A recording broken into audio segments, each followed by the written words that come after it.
Shalom, karibu katika kipindi cha neno na tafakari kila siku hapa. Ndugu msikilizaji, tumekuwa tukijifunza. Jana tumejifunza kwa habari ya unaianzaje siku yako, kwamba jifunze kuanza vizuri siku yako ili uweze kutembea katika kusudi la Mungu, na tukasoma baadhi ya maandiko kama Misali 16 aya 4 kwamba Bwana amefanya kila kitu kwa kusudi lake. Kwa hiyo siku inapoanza imebeba kusudi la Mungu, na nikakwambia ya kwamba siku inapoanza imekuwa imebeba vitu vya thamani kwa ajili ya maisha yako na kwa ajili ya ufalme wa Mungu. Kwamba unaianzaje siku? Jifunze kuianza vizuri siku yako.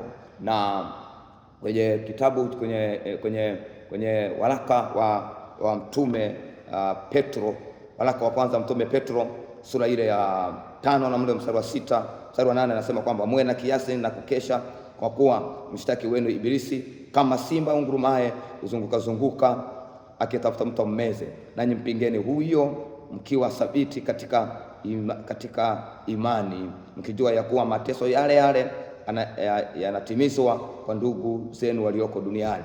Kwa hiyo siku kama inaanza imebeba vitu vya thamani, siku kama inaanza imebeba kusudi la Mungu kwa ajili yako na ufalme wa Mungu, uwe na uhakika kabisa ya kwamba shetani hata kuacha uianze vizuri hiyo siku.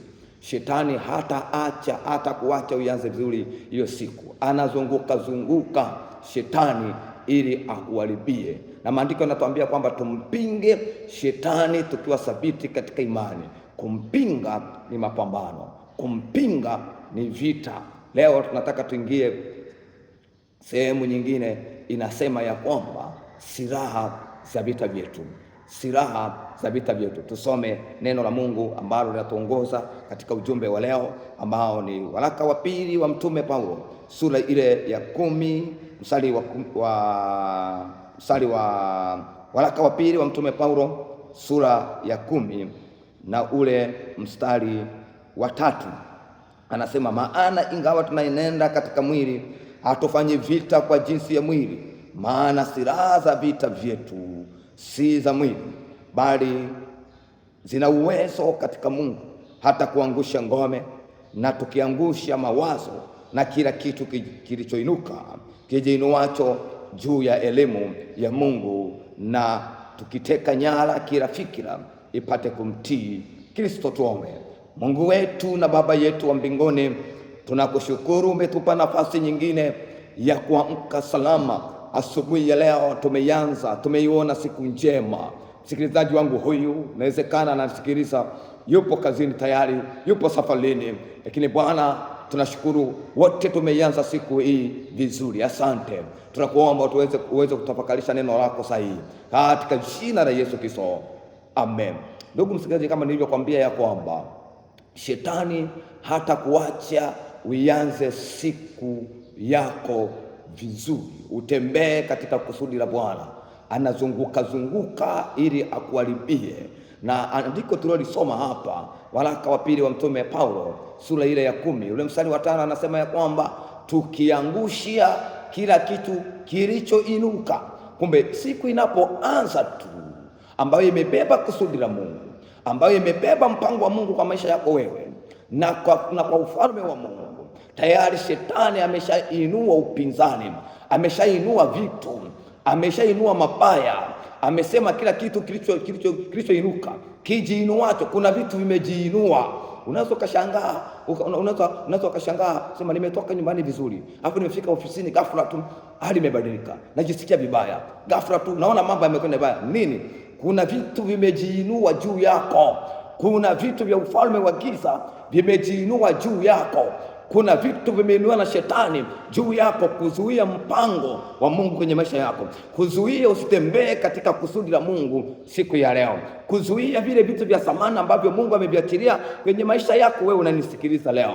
Kwa hiyo unapoianza siku yako ujue umeingia kwenye mapambano, umeingia kwenye vita, umeingia kwenye mapambano. Leo tunataka tumeanza kwa kuangalia silaha za vita vyetu. Neno la Mungu linasema silaha. Maana ingawa tunaenenda katika mwili, hatufanyi vita kwa jinsi ya mwili, maana silaha za vita vyetu si za mwili, bali zina uwezo katika Mungu hata kuangusha ngome. Kwa hiyo unapoianza siku yako, tayari kuna vitu vimeinuka, tayari kuna ngome zimeinuka. Nani anaziinua? Tutaangalia baadaye. Tayari kuna ngome zimeinuka juu yako. Kwa hiyo silaha zetu sio za mwili. Silaha zetu, vita vyetu sio kama vita vya majeshi wengine. Labda ngoja kwanza nianze, tuangalie kwanza vita ni nini na silaha ni nini. Tunapozungumzia silaha za vita, vita ni mapambano, ni mapigano. Silaha za vita vyetu, anaposema silaha za vita vyetu sio za mwili. Silaha za vita vyetu sio kama silaha vya vita vya majeshi wengine. Hapana, majeshi ya mwili, majeshi ya nchi. Silaha za vita vya majeshi ya nchi tunajua zinatengenezwa kwa nini. Wana silaha zao na zana za kivita. Silaha ni zana za kivita, ni vifaa vya kivita vya kijeshi vinavyotengenezwa na pengine na madini ya chuma au majeshi mengine. Sisi silaha za vita vyetu hazitengenezwi kwa namna hiyo. Silaha za vita vyetu ndani mwetu sisi tunaomwamini Kristo zinatengenezwa na nguvu ya Mungu iliyomo ndani yako. Zinatengenezwa na nguvu ya Mungu iliyoko ndani yetu. Nguvu ya Mungu ndani yangu mimi, ndani yako wewe, ndiyo inayotengeneza silaha za vita vyetu, kama Paulo anavyosema kwenye waraka wa Efeso, sura ile ya 6 mstari wa 10 mpaka 18, anazungumzia hizo silaha za vita na zana za kivita vya kiroho. Labda kwa siku nyingine tutakuja kuangalia vizuri zana za vita vya kiroho. Labda twende tukaangalie mstari wa 12. Sehemu nyingine tutasoma, tuangalie tu mstari wa 12, mengine tutakuja kusoma siku nyingine. Efeso 6, tuangalie ule mstari wa 12. Mstari wa 12 unasema, neno la Mungu linasema, Efeso 6 mstari wa 12,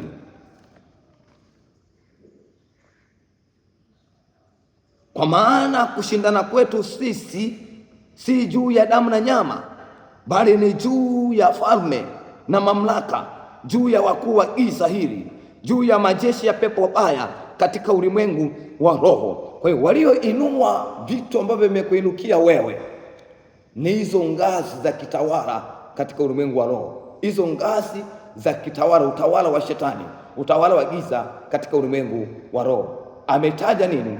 Ametaja majeshi. Tunaangalia hapa, ametaja majeshi, ametaja falme, ametaja majeshi, falme, majeshi, wakuu wa giza, majeshi ya pepo wabaya, wakuu wa giza.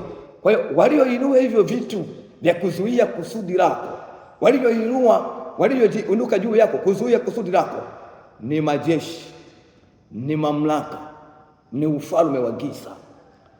Kushindana kwetu sio juu ya damu ya nyama. Hatuwezi kupigana vita vya nyama. Vita vyetu ni vita vya kiroho, na silaha za vita vyetu zina uwezo katika Mungu kuangusha kila ngome, kuna ngome na kila elimu na kila vitu ambavyo vimeachiliwa kwenye maisha yako kukuharibia siku yako, kukuharibia maisha yako. Kwa hiyo sisi tunapoianza siku, tunaanza siku kwa namna ya mapambano. Kuna vitu tayari vimeshaachiliwa kwenye maisha yako, shetani ameshaviinua. Falme, mamlaka, majeshi ya pepo wabaya tayari wameshainua vitu kwenye maisha yako kukuharibia siku yako, kukuondoa kwenye kusudi la Mungu.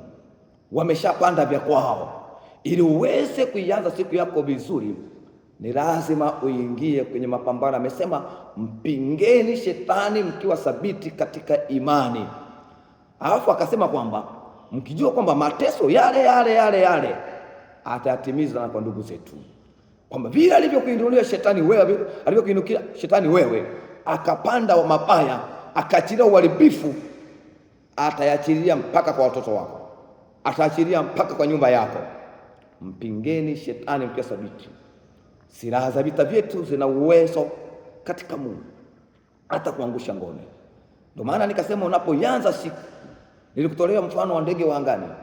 kwamba umewasikia huko wanaimba, wanalia, majogoo na kuku na kadhalika, wanamshukuru Mungu, wanayatamia siku yao ili waviishi vile ambavyo Mungu amekusudia waviishi.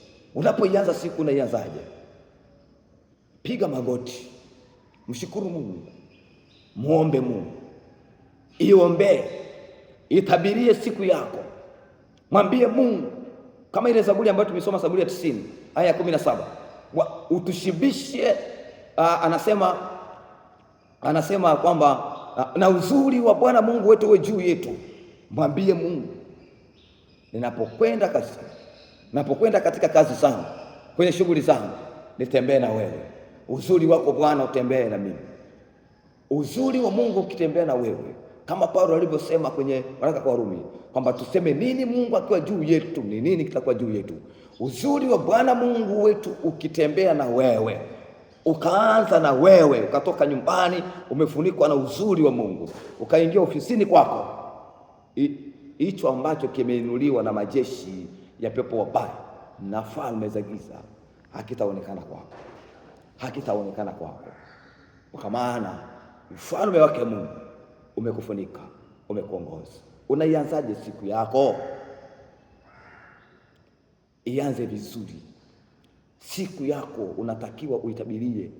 Kuna vitu ambavyo Mungu ameviachilia, unatakiwa vipakue kwenye ulimwengu wa roho, vitokee kwenye ulimwengu wa mwili. Umwambie Mungu, mimi naenda kazini, nitafanikiwa. Naenda kwenye biashara yangu, nitafanikiwa, nitarudi. Watoto wangu wanaenda shule, watafanikiwa na watarudi salama, na wanarudi salama. Ianze siku yako kwa maombi. Omba ndugu yangu. Biblia inatusisitiza mahala pengi, kiwemo Injili ya Luka sura 18 kwamba imewapasa kumuomba Mungu siku zote, msikate tamaa. Kwa omba, usiseme kwamba mwana jana niliomba, nikafika kazini, nikafika ofisini, nikakutana mabaya. Omba. Unaianzaje siku yako? Silaha za vita vyetu sio za mwili, zina uwezo katika Mungu. Lazima nguvu ya Mungu ndani yako iwe kubwa, iwe nyingi, iongezeke. Kesho tutaendelea tena hapa, tutaangalia nguvu ya Mungu namna inavyoongezeka ndani yako na wakati mwingine inapungua ndani yako. Tutaangalia kesho, tutaingia hapa. Usiache kupita katika kushare, kucomment ujumbe huu ili kesho tuweze kuwa pamoja nawe tena. Asante. Tuombe. Mungu wetu na Baba yetu wa mbinguni, tunakushukuru kwa ajili ya siku ya leo. Asante kwa ajili ya msikilizaji wangu huyu. Asante kwa umetupa hii neema, nasi tunakuomba Bwana, tunakuomba kwa jina lako, siku ya leo iwe ya baraka na neema na kibali na kufanikiwa, kama mtunzi wa Zaburi ile ya 90 aya 17, na uzuri wa Bwana Mungu wetu uwe juu yetu. Bwana atufanyie thabiti kazi za mikono yetu. Bwana aithibitishe kazi za mikono yetu.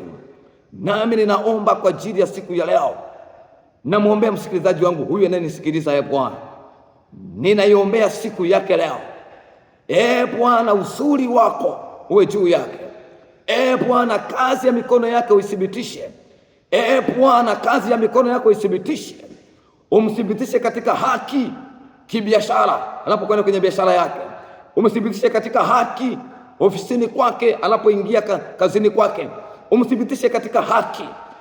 Bwana, umweke mbali na kuonewa roho ambazo zimeinuka juu yake kumharibia siku yake leo.